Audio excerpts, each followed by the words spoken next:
Hello student, good morning. Welcome SKGD online classes. Class 9 के student social science में history का portion पढ़ रहे हैं और हम लोग हिस्ट्री में चैप्टर नंबर 2 पढ़ रहे हैं, यूरोप में समाजवाद एवं रूसी क्रांति। तो इसमें हम लोगों ने लॉन्ग का एक क्वेश्चन कल के पिछले वीडियो में हम लोगों ने समझा था और आज जो है लॉन्ग का दूसरा क्वेश्चन हम लोग जो है आज देखेंगे। लॉन्ग का जो दूसरा क्वेश्चन है वो रूस की साम्यवादी क्रांति यानी 1917 ईस्वी के कारणों पर प्रकाश डालिए, अथवा करके एक और क्वेश्चन इसी टाइप से है कि 1917 ईस्वी की रूसी क्रांति के कारणों का विश्लेषण कीजिए। ये दोनों क्वेश्चन सेम है और इनका आंसर भी सेम ही होगा। यहाँ पर सबसे पहले हम देखेंगे कि 1917 में रूस में जो खूनी क्रांति हुई उस क्रांति को साम्यवादी क्रांति के नाम से भी जानते हैं। साम्यवादी विचारधारा ये कार्ल मार्क्स की एक विचारधारा थी जो पूंजीवाद के विपरीत थी। पूंजीवाद में उत्पादन के साधनों पर स्वामित्व नियंत्रण पूंजीपतियों का होता है और साम्यवादी या इसी को समाजवादी भी कहते हैं, इसमें उत्पादन के साधनों पर जो नियंत्रण होता है वो सरकार का होता है और जो चीज सरकार की होती है तो वो राज्य के देश के सभी नागरिकों का उस पर जो है अधिकार स्वामित्व होता है। तो ये साम्यवादी क्रांति कहलाई। रूस की जो क्रांति थी वो साम्यवादी क्रांति कहलाई क्योंकि कार्ल मार्क्स जो थे वो समाजवाद के जनक थे।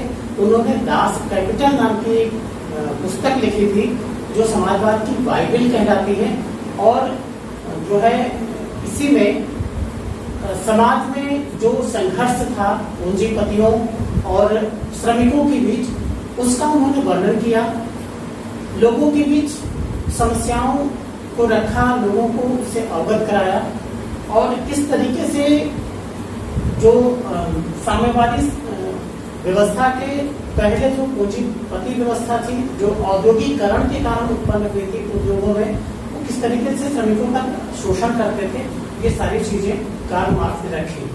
तो ये जो विचारधारा थी जो फ्रांस की जो रूस की जो क्रांति थी वो पूरी तरीके से साम्यवादी विचारधारा से ही प्रेरित थी।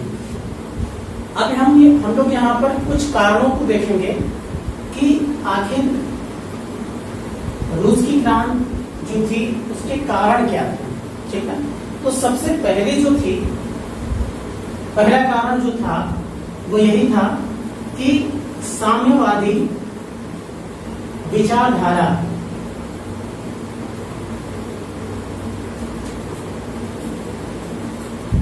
साम्यवादी विचारधारा का प्रभाव। तो हम लोग इसमें देखेंगे कि औद्योगिक विकास के साथ साथ रूस में साम्यवादी विचारधारा का भी आरंभ हो गया था। यहाँ धीरे धीरे बहुत से श्रमिकों का भविष्य जो है सुहाना लगने लगा, सुंदर लगने लगा, जिसकी वजह से वो साम्यवादी विचारधारा को अपनाने लगे और साम्यवादी धर्म में सम्मिलित होने लगे। इस तरीके से साम्यवादी विचारधारा समाजवादी विचारधारा का प्रचार प्रसार श्रमिकों के द्वारा किया गया और जारशाही शासन के विरुद्ध जो घोर असंतोष और घृणा की जो भावना थी वो साम्यवादी विचारधारा ने उत्पन्न की अपने विचारों के माध्यम से। तो इसके कारण लोग जार के शासन का अंत करने के लिए क्रांतिकारियों का साथ देने लगे। तो ये थी साम्यवादी विचारधारा का प्रभाव। अब हम सेकंड देखेंगे इसी में।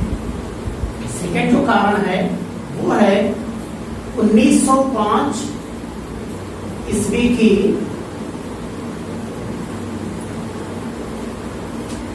क्रांति का प्रभाव।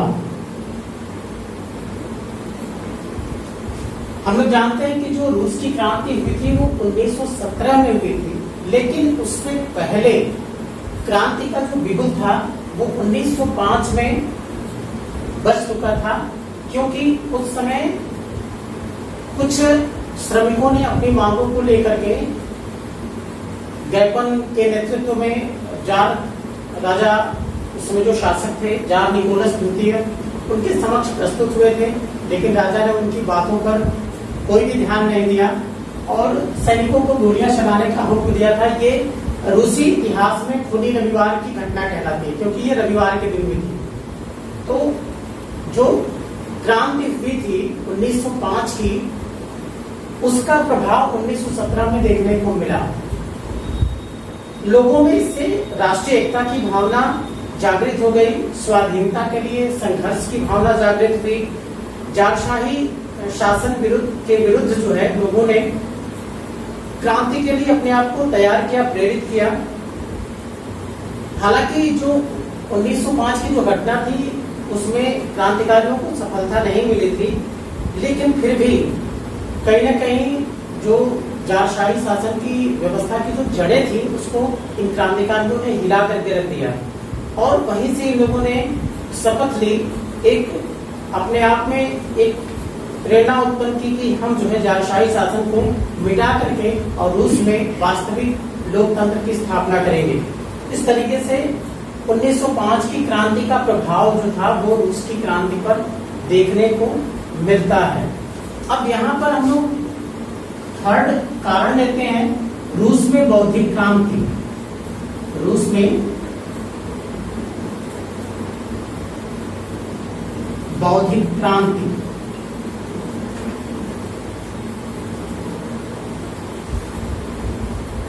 उन्नीस 1917 की जो रूसी क्रांति थी उससे पहले रूस में बौद्धिक चेतना का संचार हुआ, जिसके फलस्वरूप वहां के लोग जो थे वो पश्चिमी विचारधारा से अवगत हुए। मध्यम वर्ग के लोगों ने इससे बहुत ज्यादा प्रेरणा ली। टॉलस्टॉय, तुर्गनेव, दोस्तोयेव्स्की आदि लेखकों के उपन्यासों ने रूसी क्रांति को सफल बनाने में अपना योगदान दिया, रूस की जनता को बड़ा प्रभावित किया। और इसी प्रकार जो थे कार्ल मार्क्स, उनकी Das Kapital, Maxim Gorky, Bakunin, ये सब समाजवादी विचारधारा और अराजकतावादी विचारधारा ने समाज में एक वैज्ञानिक क्रांति उत्पन्न कर दी। तो इस तरीके से रूस में जो था वो बौद्धिक क्रांति, बौद्धिक चेतना लोगों के बीच इन विचारकों, इन लेखकों ने उत्पन्न की। इसका भी प्रभाव 1917 की क्रांति पे पड़ा। अब हम लोग आगे चलते हैं और इसी का फोर्थ पॉइंट देखते हैं, प्रथम विश्व युद्ध का प्रभाव।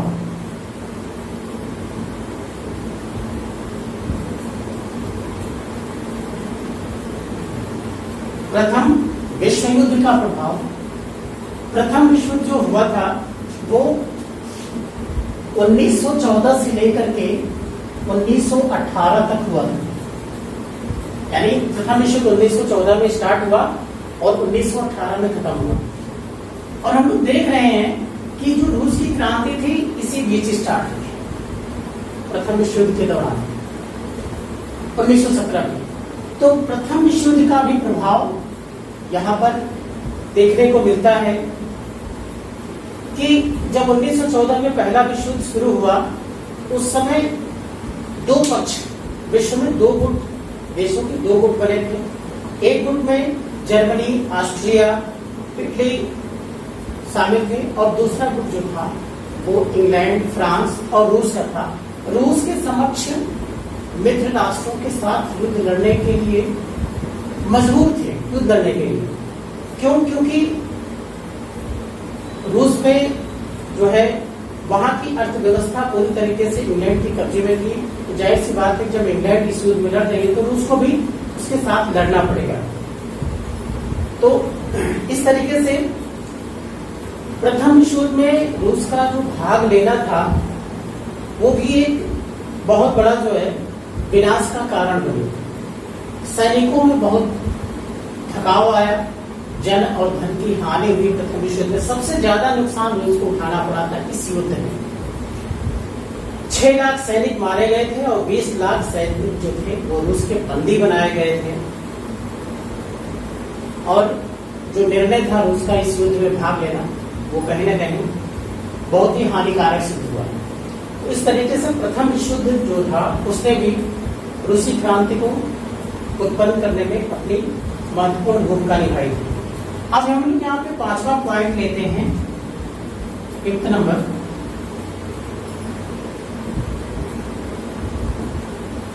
मजदूरों में असंतोष।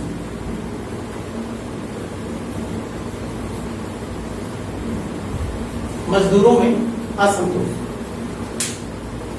अब यहां पर जो रूसी क्रांति थी वो पूंजीपति बनाम समाजवादी का था। यानी पूंजीपति औद्योगिक, अब उद्योगपति जो थे बड़े बड़े तो पूंजीपति थे, पूंजीवादी के समर्थक थे। यानी पूंजीवाद में जो उत्पादन का साधन होता है उसमें स्वामित्व एक व्यक्ति का होता है और जितना भी लाभ होता है वो उसी व्यक्ति का होता है, एक ही व्यक्ति को उससे ज्यादा फायदा होता है। और समाजवाद जो था वो इसी के विरोध में था कि मजदूरों को उनका हक मिलना चाहिए, क्योंकि शोषण होता था उद्योगों में। जो पूंजीपति वर्ग थे वो मजदूरों का शोषण करते थे, काम अधिक करवाते थे, अधिक समय तक वर्क करवाते थे उनसे, और उसके बदले में मजदूरी जो है वो न्यूनतम ही देते थे। महिलाओं को भी मजदूरी पुरुषों की अपेक्षा कम थी, बच्चों की भी पुरुषों की अपेक्षा कम थी। तो इस तरीके से मजदूरों की जो दशा थी वो काफी दयनीय थी, शोचनीय थी। तो मजदूरों में भी असंतोष व्याप्त था, है ना। और इसी बीच जो था कार्ल मार्क्स ने साम्यवादी का भी प्रचार प्रसार किया। तो इस तरीके से रूस में जो जनसाधारण, जो मध्यम वर्ग था, मजदूरों का, श्रमिकों का, किसानों का, उन्होंने इस क्रांति को सफल बनाने में अपना योगदान दिया। इस तरीके से रूस में जो साम्यवादी क्रांति थी, है ना, और उसके कारणों में ये विचारधाराएं जो थी वो महत्वपूर्ण अपना योगदान देती थी। तो इस तरीके से हमारा ये क्वेश्चन जो है लॉन्ग का दूसरा क्वेश्चन जो है वो कंप्लीट हुआ। और आज के लिए इतना ही। ओके स्टूडेंट, उम्मीद है आप सबको समझ में आया होगा। Thank you, good bye.